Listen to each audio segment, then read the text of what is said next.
Hello, Namaste and Vanakkam. My dear friends, in this video, we'll be discussing another set of 20 DT MCQs.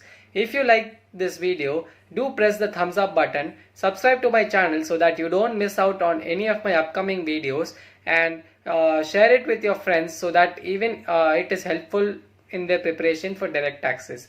So without wasting any time, let's proceed with the discussion. So let us begin with the first question in MCQ set number 10. Which of the following statements is correct? Interest under section 915 includes always interest payable by a person who is a non-resident in India. When interest is payable by a person resident in India in respect of any debt incurred or money borrowed and used for the purpose of business or profession carried on by him outside India or for the purpose of earning any income outside India will be deemed to accrue or arise in India. Okay, and then interest is payable by Mr. Neil, a non-resident, in respect of money borrowed in India for the purpose of other than business or profession will not be deemed to accrue or arise in India. This looks like the correct option.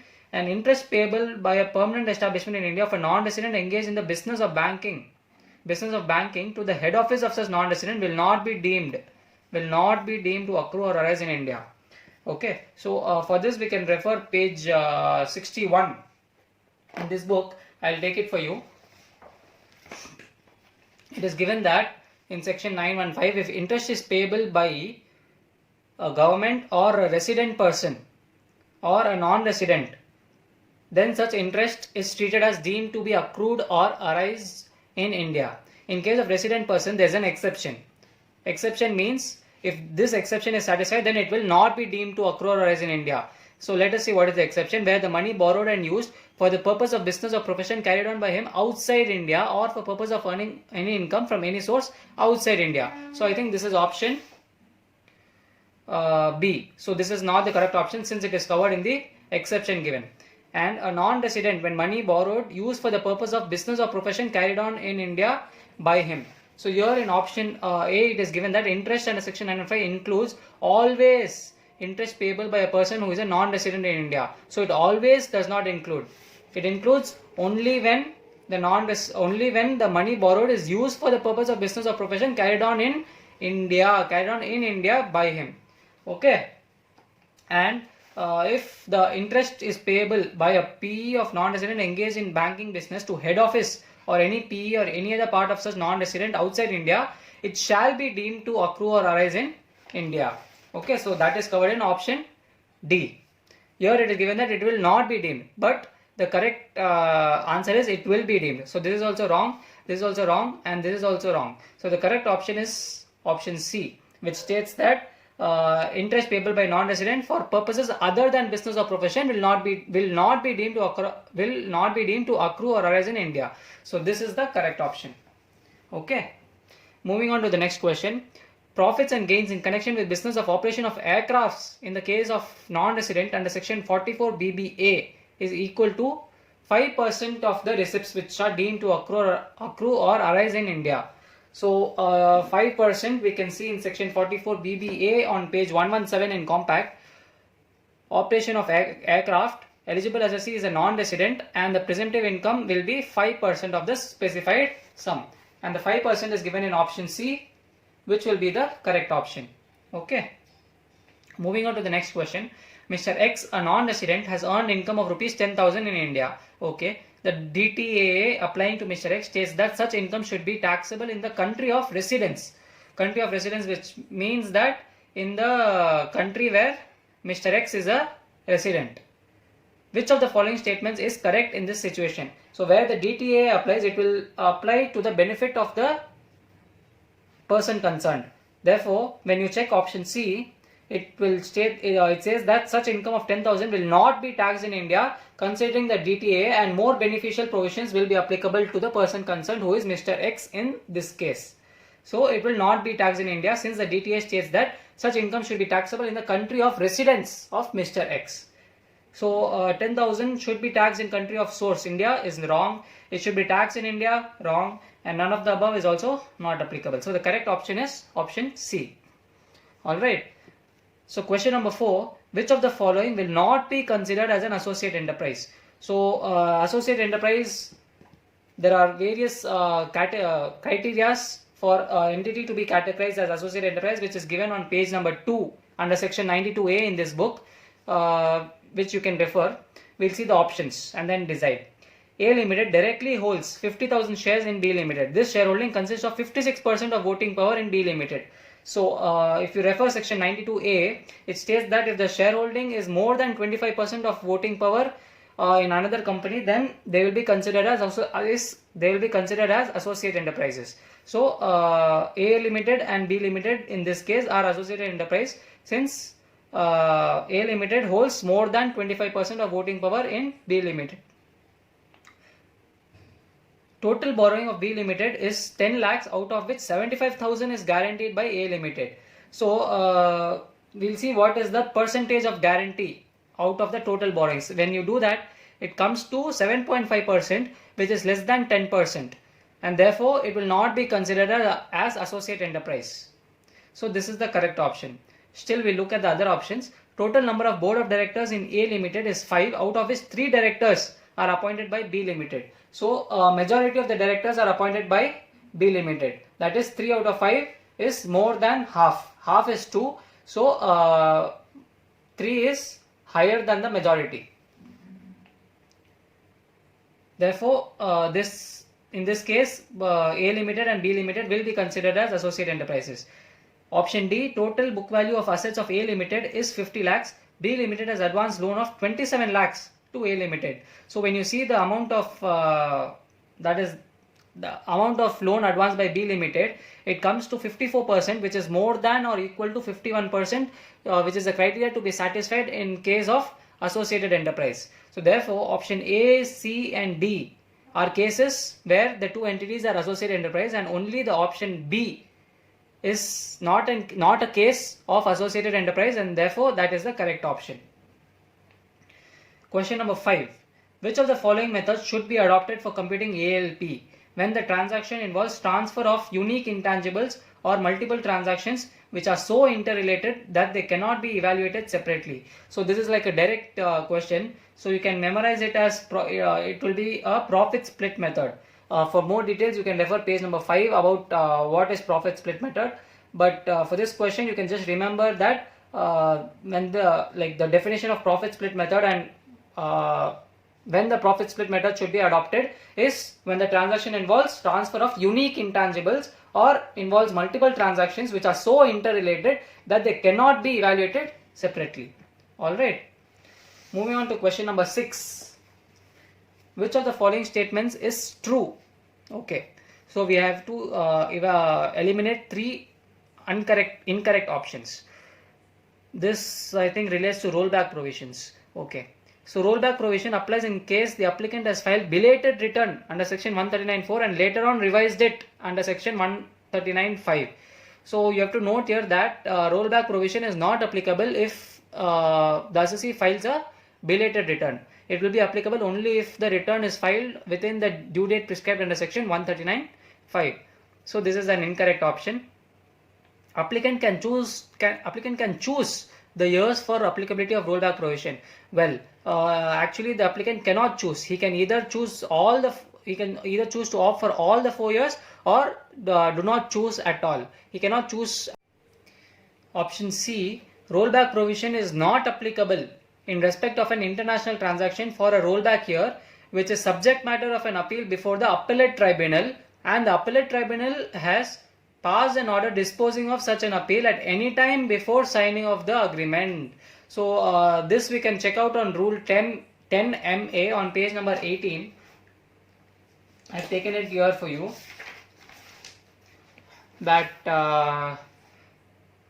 determination of ALP of the said international transaction for the said year has been subject matter of an appeal before the ITAT, and the ITAT has passed an order disposing of such an appeal at any time before signing of the agreement. In this case, the rollback provision will not be applicable, which is the correct option here. And since they have asked which of the following statements is true, this will be the correct option. Okay. Which of the following are correct statements?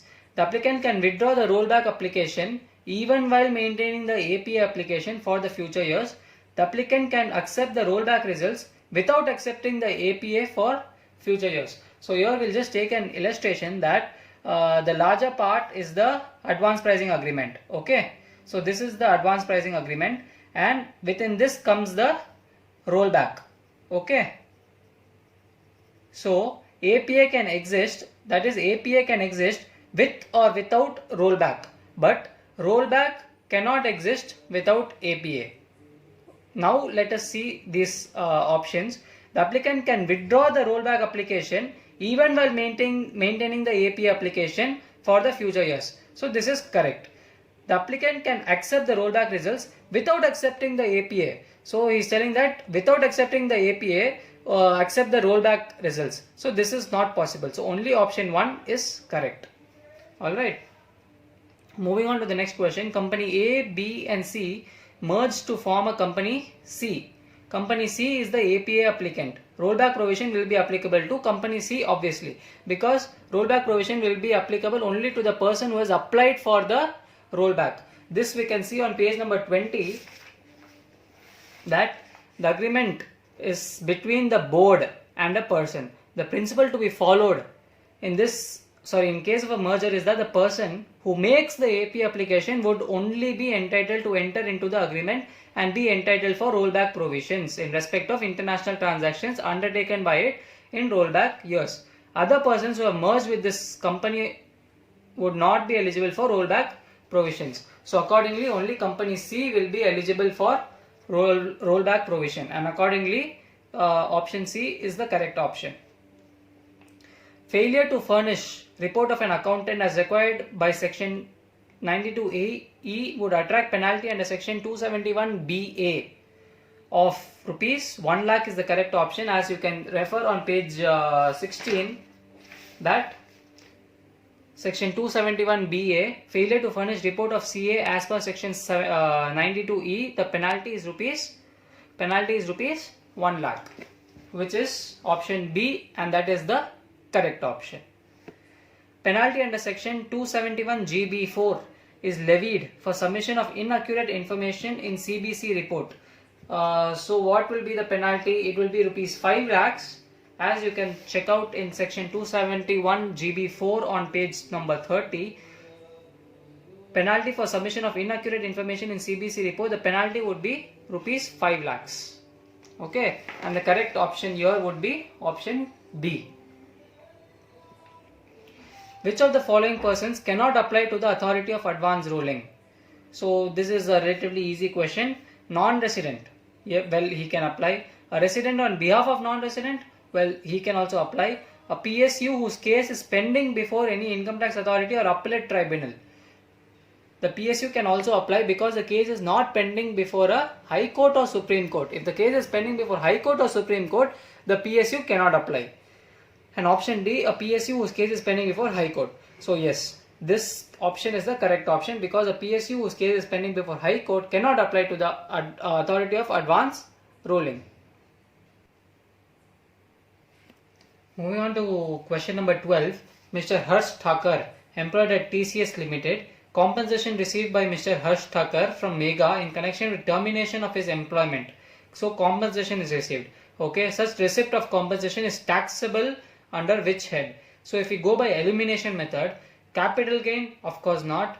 Salary, so compensation received will not be termed as salary, and house property is also obviously not possible. So the correct option and the leftover option is option B, that is, it will be the compensation received will be taxable under income from other sources.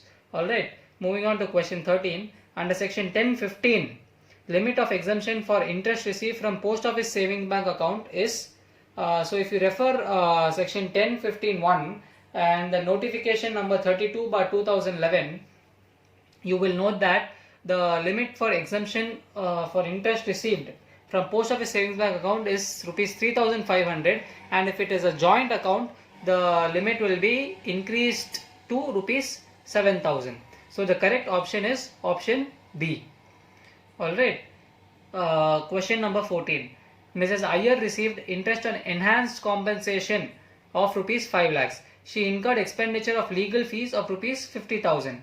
income chargeable under other sources, that is under IFOS, in the hands of Mrs. Iyer will be. So, in fact, as per section 57, on interest received on enhanced compensation, 50% deduction is allowed. So, 5 lakh into 50% is 2,50,000, which will be reduced as deduction under section 57, and therefore 5 lakh minus 2,50,000 deduction is 2,50,000, which will be taxable, and therefore 2,50,000 is given in option C, which is the correct option. Moving on to the next question. Mr. Pawan borrowed money from his sister and the same money is lent to his friend Parth. Okay. Pawan received interest of rupees 50,000 from Parth and paid rupees 65,000 to his sister. Okay. So rupees 35,000 was considered as unreasonable by the assessing officer. How much income will be taxable in the hands of Pawan under IFOS? So to calculate the income taxable, we can adopt a small formula, that is the actual interest received minus reasonable interest repaid. So the actual interest received in this case is rupees 50,000 minus reasonable interest repaid. Out of 65,000 repaid, 35,000 was considered as unreasonable. So the reasonable interest will be 65,000 minus 35,000. Okay. So if we do that, we arrive at rupees 20,000, which will be the amount taxable in the hands of Mr. Pawan under IFOS. Okay. The next question. Mr. Ali made an application to Settlement Commission on 9/9/2018 and it was subsequently accepted by Settlement Commission. Okay. Which of the following person cannot make the application after Ali made it? So here we have to see the restriction on making second time application, which is given here on page number 300. The assessee can settle his case only once in lifetime. Okay. But even a person related to such assessee shall not be allowed to make second time application. And who is such related person? If we see related person in relation to individual being an assessee is company in which the individual holds more than 50% shares of voting power, firm, AOP, BOI in which individual holds more than 50% of paid up of profit sharing ratio, any HUF in which the individual is a Karta, or if the assessee is a company, then the related person to the company will be any individual who holds more than 50% share capital or voting power, or if the assessee is a firm, AOP or BOI, then the related person to such firm, AOP or BOI will be any individual who holds more than 50% paid up share capital, and in case of an assessee being an HUF, the related person will be the Karta of HUF. And in this case, in case of Mr. Ali, who is an individual, Ali will not be allowed, he being the assessee himself. Firm in which Ali is entitled to 25% of profits only. So we have just read that if the related person is any firm, AOP or BOI in which individual holds only more than 50% of profit sharing ratio, then such individual will be treated as related person. But in this case, it is only 25%, which is less than 50% of paid up share capital, and therefore such firm can make an application.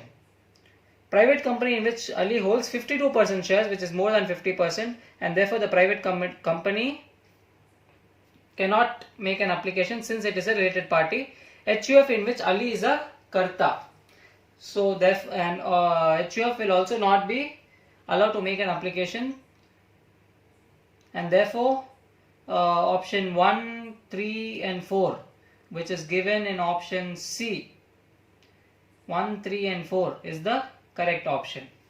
Alright, moving on to question number 17. Question number 17. Mr. Justin Bieber came for a concert in India organized by White Fox and he was paid rupees 90 lakhs on 6/7/2018. How much TDS is required to be deducted on payment made to Mr. Justin Bieber and under which section? They are asking about TDS deduction. Actually, Mr. Justin Bieber will be a non-resident entertainer because he came to India for a concert organized by White Fox. So his income will be taxable under section 115 BBA, as you can see here. Under section 115 BBA, income of non-resident sports person, sports association and entertainer. Income received will be taxable at 20% and the TDS will be deductible at 20% under section 194E. and that you can find on in option C, that is section 194E, 20.8%, that is 20% tax plus 4% HEC. Okay, that is 20.8%. Moving on to the next question. Threshold limit of deduction of TDS of non-resident spokesperson under section 194E by a resident payer is, there is no limit for deduction under section 194E. I will show you over here. Under section 194E on for TDS on payment to non-resident sportsman, association or entertainer, there is no threshold limit. A flat rate at 20 plus 4% cess, that is 20.8%, will be applicable. Okay. So therefore, no limit is the correct option, which is option A.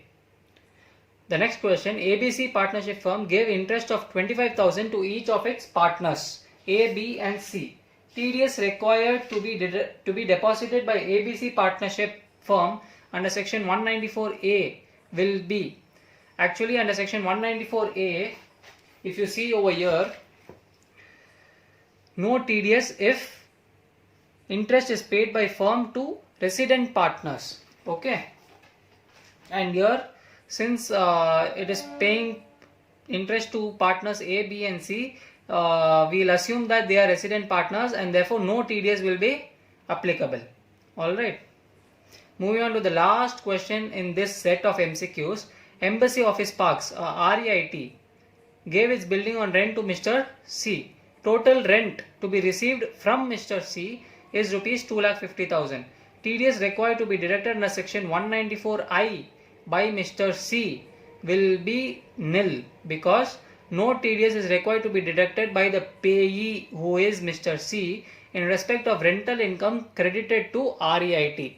Okay, for this provision you can refer page number 178 in compact. That's the end of discussion of MCQs. So my dear friend, I sincerely hope this video brought at least some kind of value addition in your preparation for direct taxes. If you like this video, do share it with your friends who might find it beneficial, and keep supporting. Thank you so much.